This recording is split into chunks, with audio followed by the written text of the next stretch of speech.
தவக்கா சார்பாக நடத்தப்படுற கல்வி விருது வழங்கும் விழாவின் 2ஆம் கட்டம் இன்னைக்கு வெற்றிகரமாக நடந்து முடிஞ்சிருக்குது.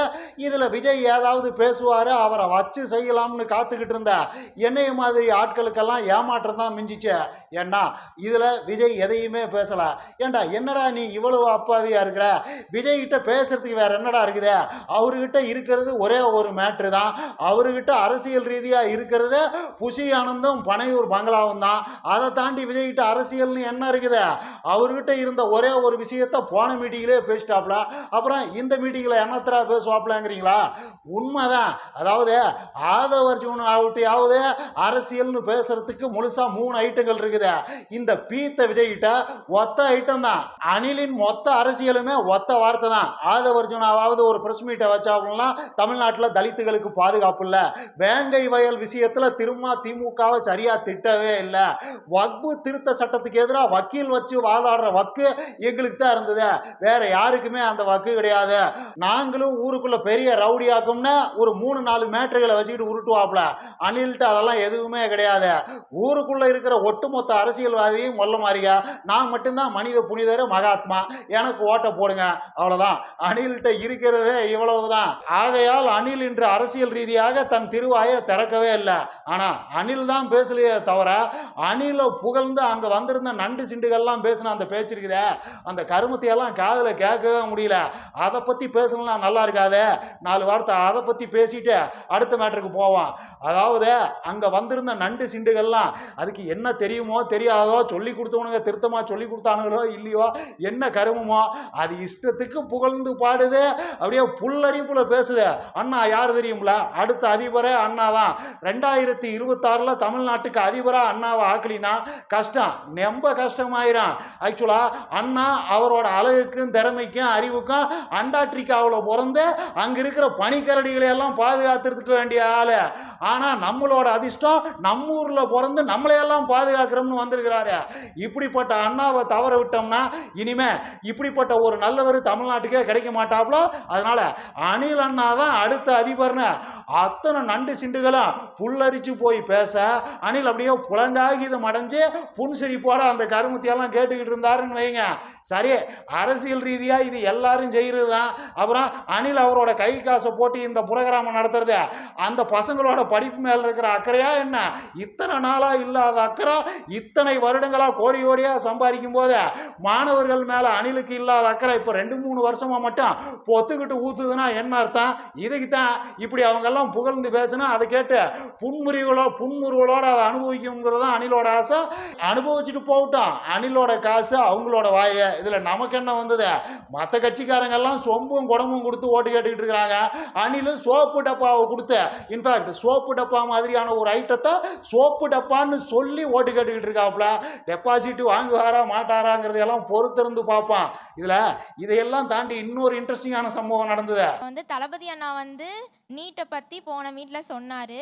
அது எங்களுக்கு ஒரு நல்ல மோட்டிவேஷனாக இருந்தது. அதனால் நான் சொல்கிறேன், இவர் தான் 2026 சிஎம்மாக வருவார். கண்டிப்பாக நான் சொல்லி கூப்பிட்டு வரல. நாங்கெல்லாம் கேட்டோமா மிஸ்டர் அனில்? நீங்க சொல்லி கொடுத்து கூட்டிட்டு வந்துதான் இப்படி எல்லாம் பேச வைக்கிறீங்கன்னு நாங்க யாராவது எப்பயாவது சொன்னோமா?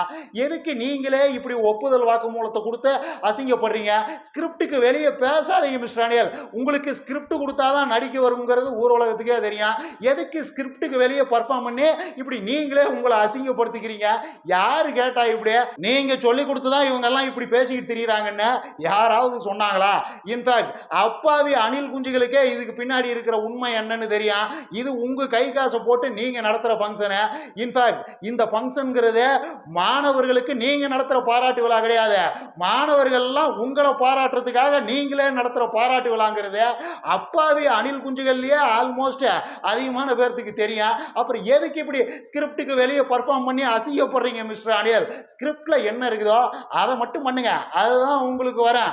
அது மட்டும் இல்லாம அரசியல்வாதிகள்லயே ஆகச்சிறந்த சிறந்த அயோக்கிய அரசியல்வாதி நீங்க தான். உங்ககிட்ட குறைஞ்சபட்ச அரசியல் நேர்மை கூட கிடையாதுங்கிறதெல்லாம் எல்லாத்துக்குமே தெரியும் மிஸ்டர் அனியல்.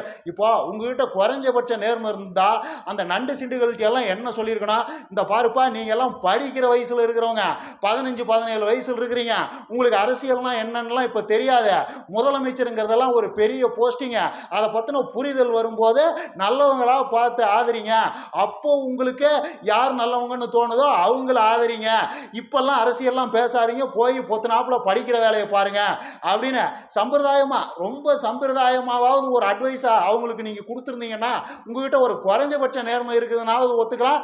சரி, அரசியலை தாண்டி இவங்களோட வளர்ச்சியின் மேல அணிலுக்கு ஒரு அக்கறை இருக்குதுன்னு அணில் குஞ்சுகள் மாதிரியே அப்பாவித்தனமா நம்பிட்டு போலாம்னு வைங்க, அந்த குறைஞ்சபட்ச நேர்மையோட உங்ககிட்ட கிடையாது. அப்புறம் என்ன நான் சொல்லி கொடுத்து கூட்டு வரலன்னு, உங்களுக்காக தான் அவங்க பர்ஃபார்ம் பண்றாங்க, உங்களை முதலமைச்சராக்கணும்னு அவங்க வாயால சொல்லணுங்கிறது தான் உங்க ஆசை.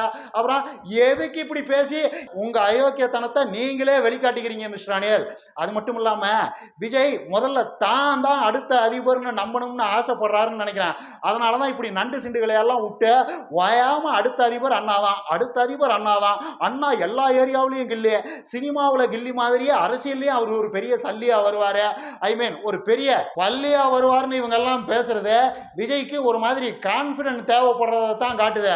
அதாவது அனில் தான் அடுத்த அதிபர்னு நாமெல்லாம் நம்புறோமா இல்லையாங்கிறது வேற விஷயம், முதல்ல அதை அனில் நம்பணும்ல. அவருக்கு தொடர்ச்சியா இந்த மாதிரியான செய்திகள் காதுல கேட்டுக்கிட்டே இருக்க வேண்டிய தேவை இருக்குது, அப்பதான் அவருக்கு ஒரு கான்பிடன்ட் பூஸ்ட் ஆகும் நினைக்கிறேன். அதனாலதான் நண்டு சிண்டுகளை விட்டு இப்படி நாராசமா பேச விட்டு ரசிக்கிட்டே இருக்கிறாப்ல. இல்லைன்னா விஜய்க்கு தூங்கும் போது கெட்ட கெட்ட கனவுகளா வந்து பயமுறுத்துதுன்னு நினைக்கிறேன். புஷி ஆனந்தும் ஆதவர்ஜுனாவும் சேர்ந்து அணில அரசியலுக்குள்ள இழுத்து விட்டு அவரோட சொத்து பத்துக்கள்ல கணிசமான அமௌண்ட்டை காலி பண்ணி விட்டு அவங்க அணிலுக்கு எதிராகவே போட்டியா கடை போட்டிருக்கிற மாதிரியான கனவுகள்லாம் அணிலுக்கு அடிக்கடி வந்து பயமுறுத்துதுன்னு நினைக்கிறேன். அதுல இருந்தெல்லாம் எஸ்கேப் ஆகிறதுக்காக தான் இப்படி நண்டு சிண்டுகளை எல்லாம் விட்டு புகழ சொல்லி அதை ஒரு மாதிரி என்ஜாய் பண்ணிக்கிட்டு இருக்கிறாப்புல. சரி, திரும்பவும் சொல்றேன், எது எப்படி இருந்தாலும் அணிலோட கை காசு, அது அவரோட பிரச்சனை, இதுல நமக்கு என்ன வந்தது. மற்றபடி கமலஹாசரு கன்னடம் தமிழ் மொழி இது சம்பந்தமான பஞ்சாயத்து இன்னும் ஒரு முடிவுக்கு வராம இழுத்துக்கிட்டே கிடக்குது. இன்ஃபேக்ட் இந்த பஞ்சாயத்து முடிவுக்கு வந்துடக்கூடாதுன்னு கமலஹாசர் ஒரு மாதிரி கவனமா இருக்கிறாரு. ஏன்னா அவரோட தக்லை பட ப்ரொமோஷனுக்கு இந்த விஷயம் ரொம்ப பயன்படும்னு அவரு நம்புறாரு. இதுல தக்லை படம் அதோட ரிசல்ட் அதோட வருமானம் எல்லாம் எப்படி இருக்கும்னு கமலஹாசர் எந்த அளவுக்கு கவலைப்படுறாரோ அதை விட அதிகமான கவலை அந்த கருமம் பிடிச்ச படம் பார்க்கறதுக்கு எப்படி இருந்து தொலையும்னு எனக்கு இருக்குதுங்கிறேன். ஏன்னா இவங்க எல்லாம் சாதாரண ஆட்கள் கிடையாது. அது கமலஹாசர் ஆகட்டும், ஏஆர் ரகுமான் ஆகட்டும், மணிரத்னம் ஆகட்டும், சிம்பு ஆகட்டும், இதெல்லாம் சாதாரண குரூப் கிடையாது. இந்த காம்பினேஷன்கிறதே ஒரு மாதிரி முரட்டுத்தனமான காம்பினேஷன். இப்பயும் சொல்றேன், இந்த படம் குருட்டுத்தனமா சுவாரஸ்யமா இருந்தா தானே ஒழிய மற்றபடி முரட்டு மொக்கையா இருக்கிறதுக்கு தான் வாய்ப்பு அதிகம். ஏன்னா மணிரத்னம் எல்லாம் லேசுப்பட்ட ஆள் கிடையாது. அந்த காலத்துல மணிரத்னத்தோட உயிரேவை பார்க்க நான்லாம் அடிச்சு பிடிச்சிக்கிட்டு போய் முத ஷோவுக்கு போய் பட்ட பாடலாம் என் கண்ணு முன்னாடி இன்னைக்கும் வந்து போகுது. அதே மாதிரி கமலஹாசரோட ஆலவந்தானுக்கு கொடுக்கப்பட்ட பில்டப் எல்லாம் நம்பி அதே முத ஷோ போய் மானம் கெட்டு வந்த கதையெல்லாம் இன்னமும் மனசுக்குள்ள வந்து போக தான் செய்யுது. ஸோ இது முரட்டு மொக்கையா இல்லாம என்னோட எதிர்பார்ப்புகள்லாம் பொய்யா போய் நல்ல என்டர்டெய்னரா இருந்தா சந்தோஷம்தான், பார்க்கலாம் எப்படி இருக்கும்னு. மற்றபடி கமலஹாசர் கிளப்பி விட்ட இந்த கன்னடம் தமிழ் மொழி சம்பந்தமான இந்த பிரச்சனையை வச்சு அந்த பக்கம் நொன்னன் சீமானும் தம்பிகளும் ஒரு மாதிரி மஞ்சள் குடிச்சுக்கிட்டு இருக்கிறாங்க. நிறைய கூமுட்டைகள். சீமான் யார் தெரியுமில்ல, சீமான் நம்மளோட எல்லை சாமி பாரு. தமிழுக்கும் தமிழ் மொழிக்கும் ஒரு பிரச்சனை வந்த போது வேற யாரும் பேசல, நொன்னன் தானே பேசுறாரு. அவரு நம்மளை காக்கிற குலசாமி எல்லச்சாமி இப்படி எல்லாம் பேசி ஆர்கசம் அடைஞ்சிக்கிட்டு இருக்கிறாங்க. இவங்களை எல்லாம் நினைச்சு சிரிக்கிறதா அழுவுறதான்னு தான் எனக்கு தெரியல. அப்படியே தற்கூரி கூமுட்டைகளா, சீமா எல்லச்சாமி கிடையாது, குடியை கெடுக்கிற கொல்லச்சாமி.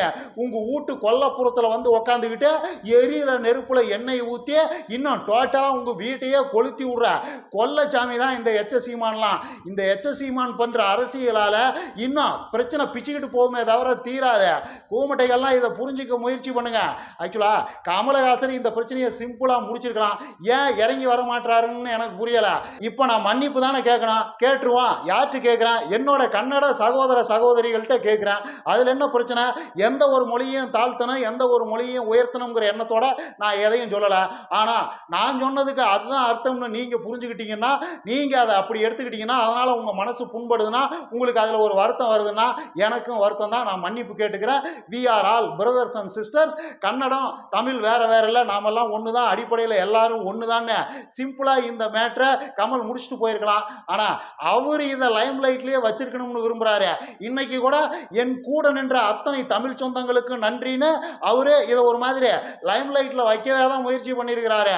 இன்ஃபேக்ட் அவருக்கு இந்த பட ப்ரொமோஷனுக்கு அது தேவைப்படுதோ என்னவோ, இல்லை தனிப்பட்ட ஈகோவோ என்னவோ நமக்கு தெரியாத.